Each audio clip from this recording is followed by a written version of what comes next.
to be. So as you guys are seeing here on the screen, and the ladies who are not seeing me here on the screen, you have your notes, your slides that are being emailed to you as well. But today's class is Am I Enough? Am I enough? And it's finding your true identity in the kingdom. Finding your true identity in the kingdom.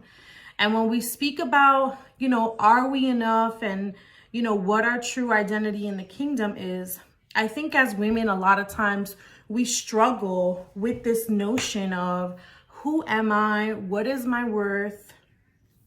Am I enough? Am I doing enough? Is there a space for me? There's so many questions that constantly plague us as women that I think it's important for us that before we get into the meat and bones of something, that we start off with just the simplest question of like, am I enough? Am I enough for what I feel that God is calling me to do? Am I enough for everything that I feel like he's pouring into my heart to do? Like, a lot of times, I don't know about you ladies, but me, one of the biggest questions that I would always ask myself is like, Lord, why me? Like, why did you choose me, Lord? Right? We have that question that we ask of like, why did you choose me? Enough. The word enough basically means as much or as many of something as required. So enough means as much or as many of something as required. And I feel like when we really talk about this word enough, a lot of times we're trying to really tie it to our self-worth. As women, our feelings of being enough stems from our feeling of worthiness, of like, what is my worth? What is my worth to people? What is my worth to my household, in my job? If those of you that work, or like if you have families, like a lot of times we can get consumed in this state of like, am I enough? And even more so, what is my worth in all of this? Statistically speaking, women are more than likely through different stages in their life, go through stages where they kind of lose themselves and they don't know who they are. And they go through these stages where they kind of like lose themselves a little bit, and then they find who they are, and then they caterpillar. And then as they mature, they kind of like, who am I now in this stage? And they feel like they're losing themselves again. And most women on average go through these seasons 3 times in their life. That is the minimum that a woman will go through these feelings of, am I enough? And am I worth everything that God is telling me that I'm worth it? So when we really talk about our feelings of worthiness, of course, once you understand your worth, the enemy's tactics of unworthiness, they're definitely not going to work anymore. They're not going to work in your life. They're not going to work against you. They're not going to work against your calling. They're not going to work in your households. And one thing that we have to realize is that the enemy's biggest tactic is to attack our mind. And he's going to try to attack our mind with labels that people are trying to place on us, or he's going to try to attack our mind with telling us that we're not worth it, that we're not enough, that we're unworthy, that we're not smart enough, that we don't dress the part, that we don't look like everyone else. Or, if, we have a household, or if we don't. If you're a single mom, a lot of times as single moms, you struggle. There's a specific struggle that you go through of like, feeling worthy enough, and in that space of worthiness. And if you're married, you also go through these struggles of feeling worthy within yourself and not losing yourself with your husband's identity and with your marriage and everything else. And, not even mindful of if you're a woman who's in ministry or who desires to go into ministry. There's so much more. So one of the biggest things that I want to attack in today's class with us as women is understanding your worth, so that we can then cut down by the root everything that the enemy is trying to say about us. All of the enemy's tactics of unworthiness, they're literally not going to work against us anymore. One of the first things that we have to do as women of faith is that we have to understand that when we measure our worth, we can't continuously measure our worth by what the world is telling us, right? It's so easy to look at social media. It's so easy to look at TikTok. It's so easy to look at the fashion trends. And I'm not saying this to say that there's anything wrong with that, because absolutely there's nothing wrong with that. But when you derive your worth and when you derive your identity based on what the world has said about you, or what the world is saying that women are worth, and not solely based on what Christ is saying about you and what the word is saying about you, you can kind of get lost in this space where you're trying to keep up, kind of keep up with the Joneses, and feel like, hey, this isn't truly who I am. This isn't authentic to who he's calling me to do. And that has a lot to do with the fact that we're not really looking at it from a space of, this is who he's truly calling me to do. So one of the first things that I really want to speak to you guys about is Luke chapter 12, verses 6-7. And this verse really says, "Are not 5 sparrows sold for 2 pennies, and not one of them is forgotten before God? Why, even the hairs of your head are all numbered. Fear not, you are of more value than many sparrows." So here, Jesus is speaking about this very simple analogy. He's saying, like, birds are being sold by the pennies. And not one of them is forgotten by God. So imagine the worth that you have. You were created by God. You were purposed by God. He gives you a name and a purpose for breathing. He gives you his identity. So imagine even more you, that, you know, all of creation and salvation and Christ's purpose is for you. Jesus didn't come for the birds, right? He didn't come to save the birds. It's like, I'm coming down to save the birds. No, he came to save us and provide us this salvation and his eternal love. So he's basically saying, you don't have to be afraid of anything that you go through or anything that the world is trying to tell you, because at the end of the day, he's the one that gives you your value. And that's very important for us to understand as women. All right. So Ephesians chapter 2, verse 10 says, "For we are his workmanship, created in Christ Jesus for good works, which God prepared beforehand that we should walk in them." One of the first things that I want you ladies to understand is that you are the workmanship of Christ Jesus. Literally, you were, and workmanship just means that something that was created by hand. It lets us know that God had a creative hand, like his hand was at work. You know, a lot of times we can have these feelings of unworthiness, and a lot of them stem from trauma. A lot of them stem from, you know, relationships that are traumatic.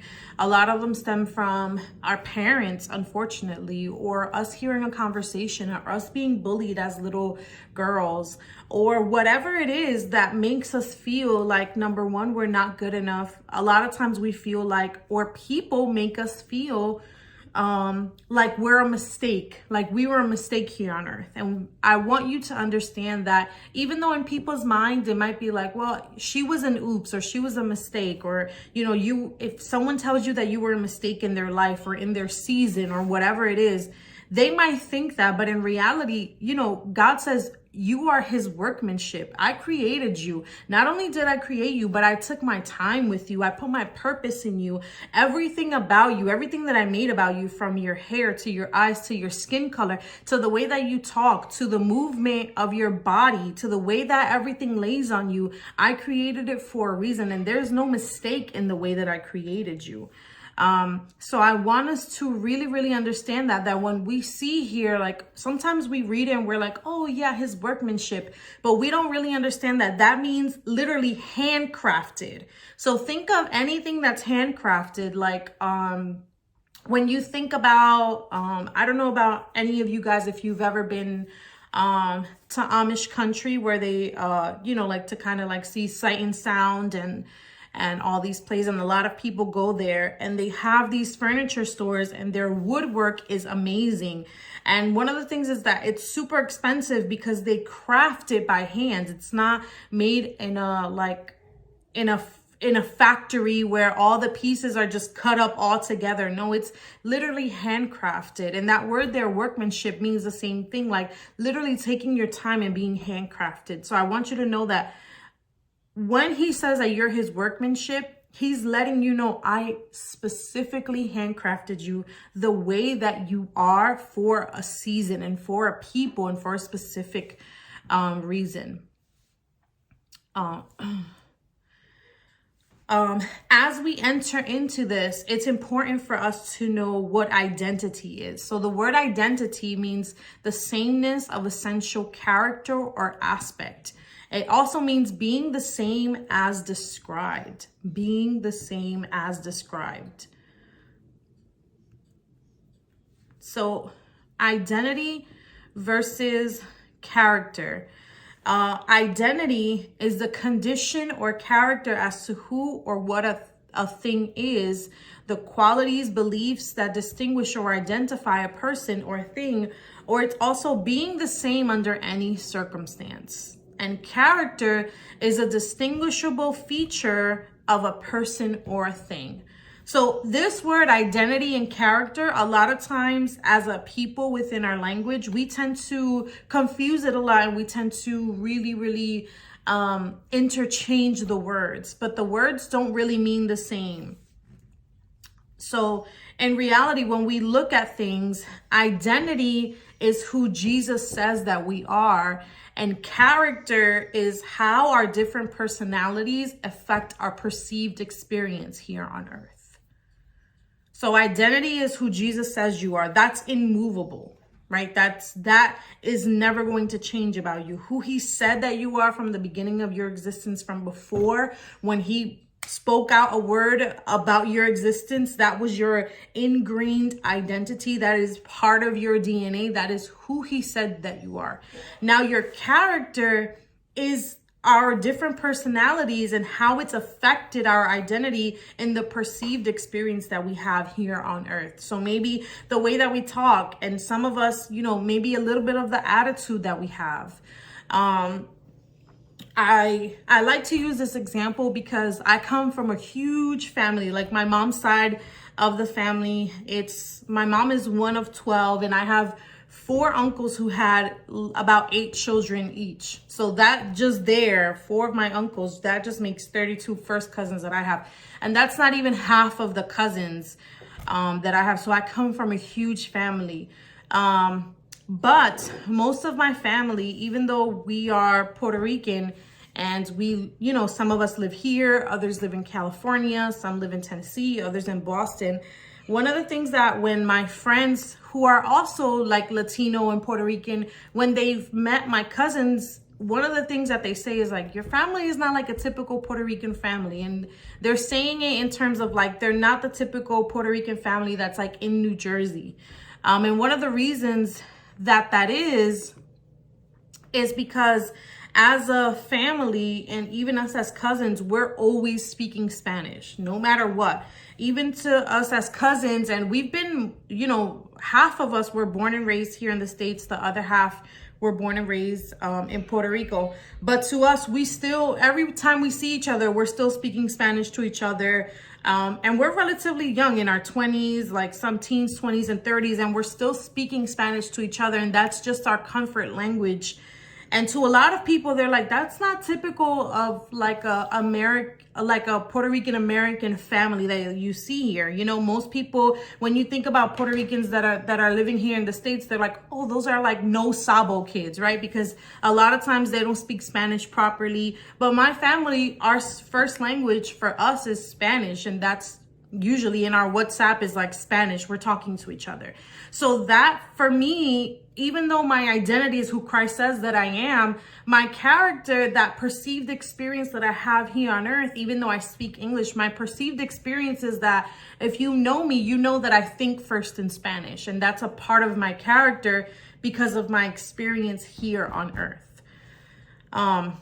And why do I say that? And it's because your character, it's what becomes engraved here on earth. Your character is what becomes engraved here on earth. See, the root word of character means reputation, but it also means to engrave, like a tattoo. And I love to use this example every time that I teach. And, you know, my brother, who God rest his soul, when he was about 13 or 14 years old, my mom gave him permission to get his first tattoo. And my grandmother had died a couple of years before that. And he decided he wanted to get a tattoo, you know, to honor my grandmother. And he's like, I wanted to say, you know, my angel escaped to heaven. But he wanted it, of course, in Spanish with like angel wings. And he goes to the tattoo guy with my mom. And he goes to a Latino tattoo artist with my mom to get the tattoo done. And he tells the guy, like, this is what I want the tattoo to say. And I wanted to say it in Spanish. So apparently the guy didn't know how to spell ángel, or the Spanish word for angel, in Spanish, which it's kind of the same thing. And what ended up happening is that my brother comes back home with a tattoo that says mi angle, like an angle of like a triangle, se me escapó el cielo. So my angle escaped to heaven. And for so many years, we used to like gun on him and get on him and say all these things to him like, oh yeah, it wasn't a angel that escaped to heaven. It was a triangle that escaped to heaven. And why do I say that? It's because he got the wrong word because someone didn't know how to spell correctly. So that became engraved into his body. And, you know, a lot of times when we see tattoos of like faces, if you go to the wrong tattoo artist, you get a face that instead of looking like Mickey Mouse, it looks like, you know, you ever seen those ice cream trucks that sell supposedly the ice cream of the character? And when you open the character, the Mickey Mouse, one of the eyeballs are like, you know, off drooping to the side, and the, you know, Mickey Mouse isn't frowning anymore. And they're like, they look like they're melting. You know, and that happens because someone didn't have the right artistry. What am I trying to get at that? And you're like, Pastora, what does this have to do? What does a tattoo have to do with our character? See, Christ, who we are in Christ, right? And how we perceive that, how people perceive that, has a lot to do with our character. And a lot of us are not being good tattoo artists when people are seeing us, and the character that is being engraved in people's hearts about us is not the same thing that God has said about us. Right? And it's not being the same thing. And a lot of times who Christ said that you are, because you're not living in that space of this is who Christ has said that I am, people are getting this wrong opinion of who you should be. And I'm not saying this, I don't want you to take this to be like, oh, you know, it's condemning. No. I'm not giving this as a way of condemnation. No, I want this to be self-reflective for you as women, and really say, you know, really ask yourself, is the reputation that is being engraved about me the same as the identity that Jesus has given me? Is that reputation that is being engraved about you the same as the identity that Jesus has given you? What you have to understand is that you may be the only form of Jesus that people ever encounter. What are they encountering when they see you? Are they encountering someone who's so hurt? Are they encountering someone who's bitter? Are they encountering someone who's angry all the time? Are they encountering someone who doesn't know their purpose? Are they encountering someone who allows people to step all over them? Are they encountering someone who's lost? Are they encountering someone who is kind of treading on both places and is making a mockery of who Christ is? Or are they encountering someone who at times makes mistakes, but shows the love of Christ at all times and shows what it's like to live in a state of grace and to be forgiven? And are they encountering someone who, one of the biggest ways that we engrave ourselves in people's hearts is we have to understand that another word for reputation in the original means fragrance, right? And I don't know about you guys, but I love perfume. Like I love perfume. And when I teach at Matrix University, and I have some students here from Matrix University, a lot of times when I first would walk into the class, or even when I go minister somewhere, people are always like, oh my God, you always smell so good, or like your hair smells so good, Pastora, what are you wearing? And I love trying new perfumes and figuring out, does it smell good on me? Is it long lasting? But have you ever smelled a really bad perfume? And it has nothing to do whether it's cheap or expensive, because I've smelled expensive perfumes that smell like, please just throw that away. Yet when we smell something that isn't good, that smell kind of stays in us. One of the biggest things that is tied to memory is your scent. So that's why in the original Hebrew, when it talks about identity and our reputation, that word also means scent. In other words, who you are and what you emanate to people leaves a scent trail. And that scent trail is engraved into people's mind about you. And when they smell that again, they're like, that reminds me of that person. But are they smelling the aroma of Christ, like the New Testament says, or are they smelling something else that isn't really, really Christ-like? And I want us to kind of be reflective in that and say, what is my reputation saying about me? What do people in my environment, what are they saying about me? What are they saying about who I am? What are they saying about who Christ has done for me? You know, what are they saying about my life? Am I saying that you're going to go through seasons that are going to be hard? Or am I saying that you can never show anger? Am I saying that you can never just, get loud? No, I'm not saying that. I'm saying your actual reputation, your character, who you are, what is emanating from you, right? Because whatever you speak is in your heart.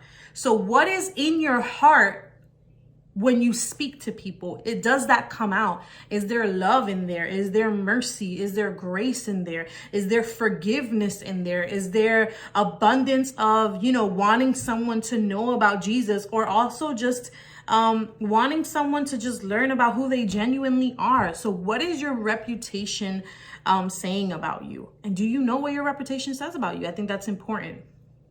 Ephesians chapter 4, verse 24 tells us that we have to put on our new nature, created to be like God, truly righteous and holy. It's a new nature created to be like God.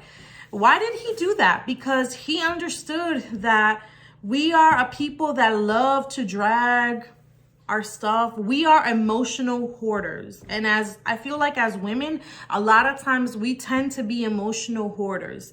It's very, very hard. That's why in relationships, it's so much easier for a man to drop us, right? To just be like, I don't want anything to do with you, than with a woman, right? Women, we can see, someone that they could be no good for us, but we could see the goodness of God, even the goodness that we do not see in ourselves. We're more willing to see it in someone that we're attracted to, in a partner that we're attracted to. Even if they're abusive, even if they lay their hands on us, we're still trying to find reasons to justify them. And God is like, I want to create a new nature so that you know how to be to be like God, truly righteous and holy, so that you know your worth. Because when you know your worth, you understand that the moment that someone is treating you in unworthiness, they're allowing you to have an open door access so that the enemy can get in there and speak to you and have you feeling like you're unworthy. And God never created you to be in a space where you feel unworthy. God always created us and reminded us to be in a space of like, you are more than worthy, like extremely worthy. And I've created you and I've chosen you for a purpose and for a reason and for a season. So one of the biggest things that I want to remind you, ladies, is that you have been chosen. You have been chosen. I know that there are so many things that at times kind of make us feel like, man, am I really chosen? Am I not chosen? Is this the right thing to do? Is this not the right thing to do? I don't even know what's going on. But I want you guys to know that God has chosen you not only for this season, but he's chosen you for a reason. He's chosen you to do more.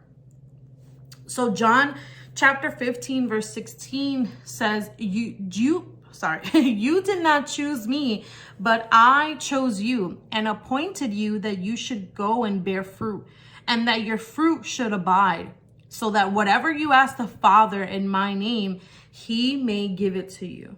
So Christ tells us there immediately, you didn't choose me, I chose you. Not only did I choose you, I appointed you so that you should go and bear fruit, and that your fruit should abide.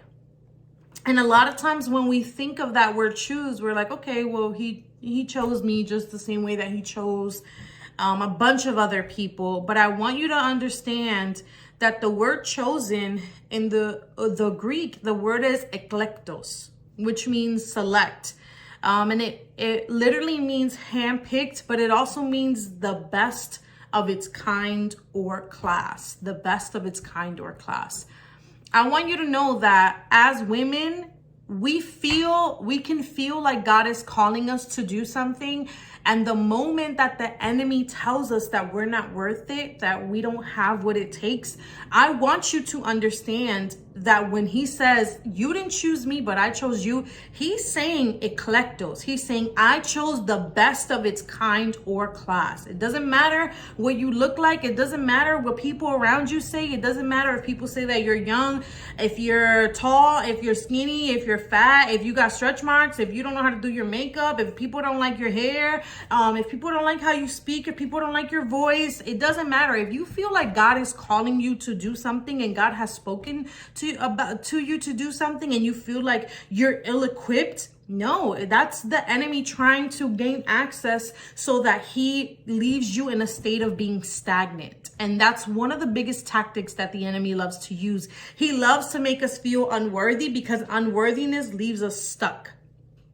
It's so hard for us to get out of that state of unworthiness, because it's hard for us to move in that space of like, not only am I doing it afraid, I'm doing it even if I don't believe in myself. And a lot of times as women, that's one of the things that makes us, keeps us stagnant the most, where we feel like we have all this potential brewing up and bubbling up on the inside. And we're kind of like looking around and we're like, Lord, I need someone else that feels that or that can help me through that.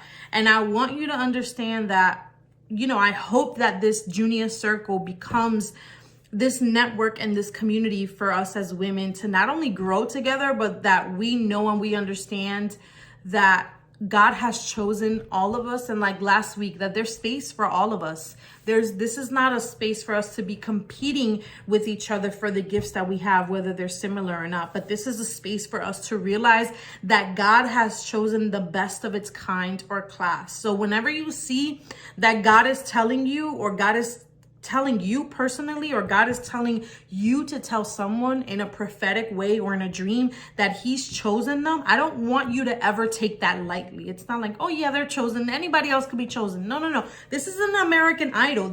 You're being chosen as the best of its class, right? Because when we watch American Idol, sometimes when we watch the auditions, not everyone that's good gets through, but usually the ones that get through are the ones that are gonna pull for ratings. And God isn't doing this through a system of ratings. God isn't about a system of ratings of who's going to get the most people into his kingdom. No, he's doing it because he chose you, because there's something about you that's specifically yours that no one else can do it quite like you can.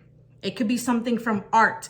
It doesn't always have to be, I don't want you guys to limit it just to ministry, because there's women here that God may be calling them to go back to school. God may be calling them to expand a business. God may be calling them to go into art and go, expand businesses that way. God may be calling them just to be better mothers or better equipped wives, or whatever it is that God is calling you to do. I want you to know that he's chosen the best of its kind or class. He handpicked you for that assignment. Whatever assignment that it is that you have, God has chosen you for it. From the husband that you have, from the husband that may be coming, if you're a single mom, God chose you for for that. You may feel like you're tired at times and Lord, this is unfair that I'm going through this, but I want you to know, if you're a single mom here, I want you to know that he has chosen you, that he knew that you were going to be the best mom possible for your child until, if you're waiting for a mate, until your mate comes. And if it don't, that's okay. We're going to rock with Jesus and your babies. But I want you to understand that God has chosen you. He has selected you. You are the best of its kind. You are the best that is there to come. No one can take your place, you know, and I want us to get away from this stigma that we have a lot of times in churches, where people are like, you know what, if I don't do it, God is going to send someone else on my behalf. And in reality, when God is calling you to do something, if you don't do what God is calling you to do, there is going to be a void in the body of Christ, because you're not activating and you're not doing what you were specifically made and engineered to do. There are people that may not be awakened because you're not doing what God is calling you to do. So I want you to really, really understand that as women, you have been eclectos. It's not just chosen like you choose a fruit, right? When we go to the supermarket, we choose. Yesterday, I went to the fruit market and I saw strawberries. I should have known. I saw strawberries on sale for like 99 cents, the thing. I went to the farmer's market and I'm like, I was looking and making sure, but they weren't letting us open the carton. So I'm like trying to shake the strawberries and I'm like, I guess this one's the best one.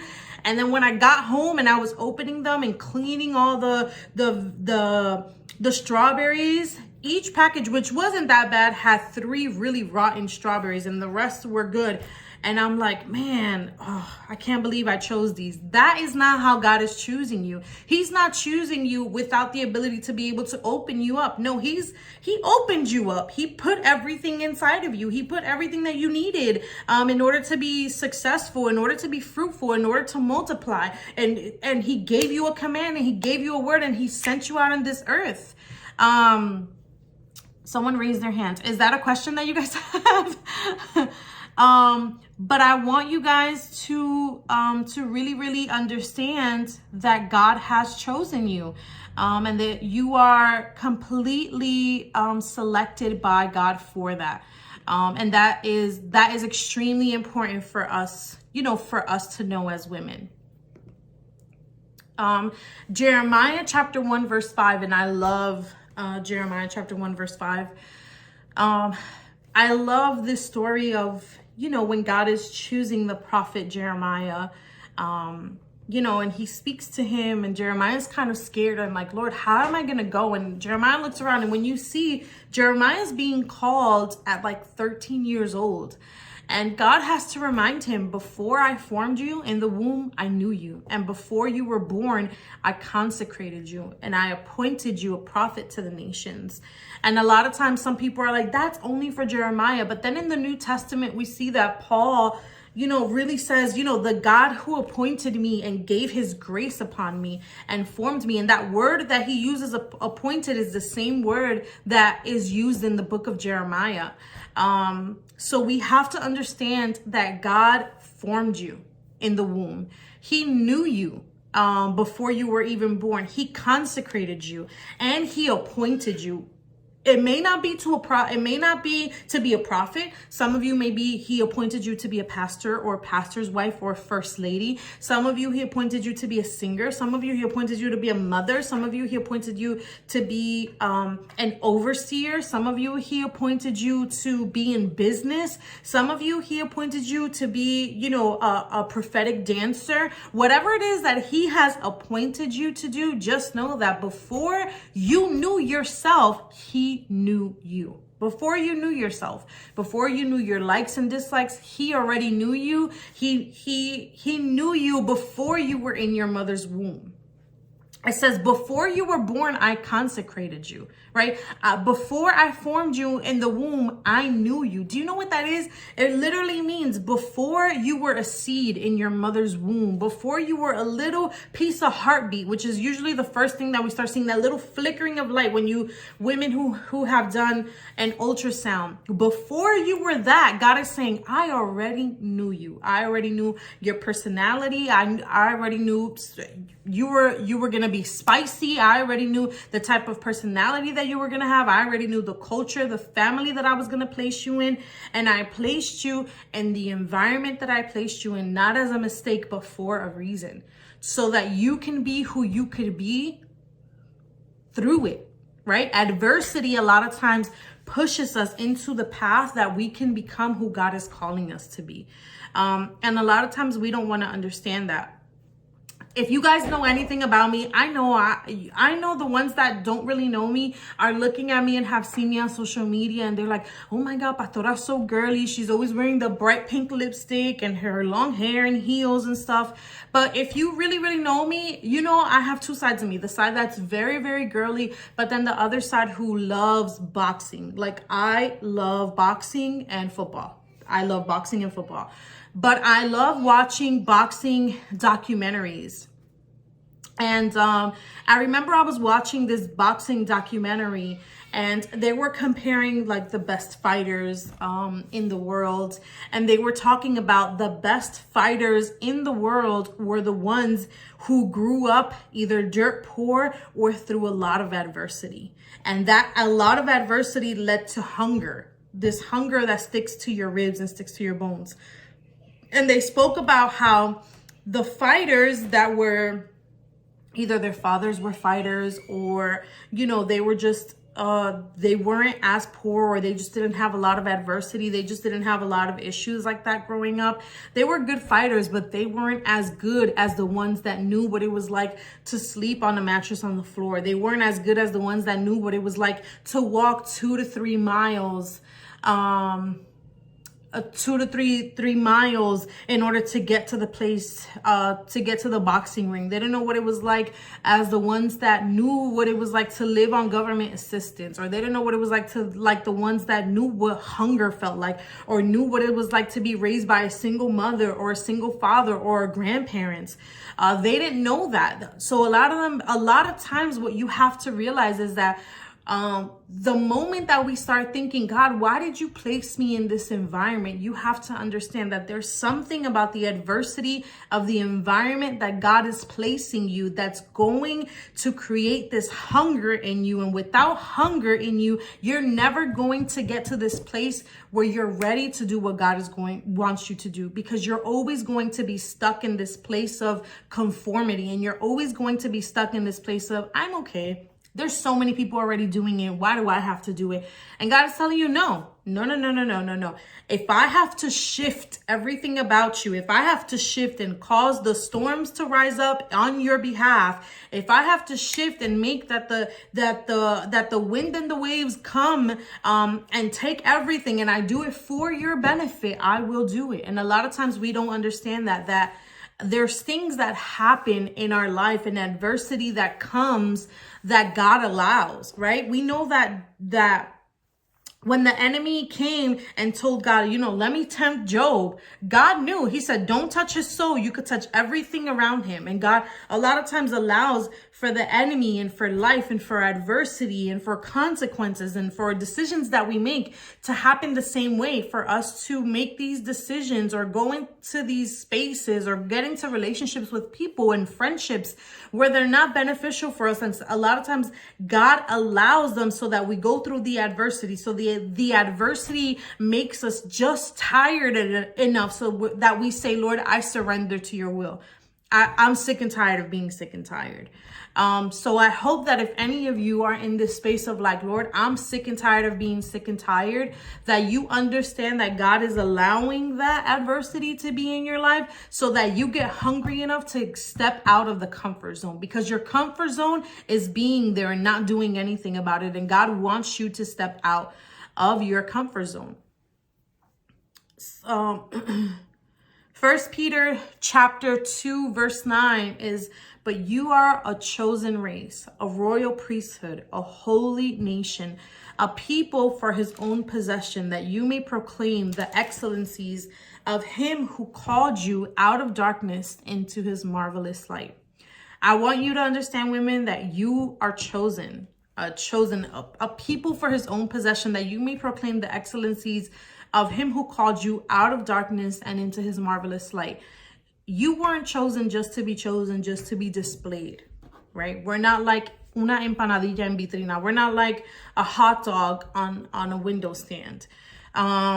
We weren't called to just be put on display, right? You ever been to a bakery and they have these cakes on display? They're not real cakes, but they look like real cakes, and they're modeled after them so that they know what it is that the bakery can do. That's not what your life is there for. God didn't create you so that you could be on display, so that people could be like, oh, this is what God can do. No, you're there so that you can live in that space of what God is continuously doing in your life, in this transformational living in your life.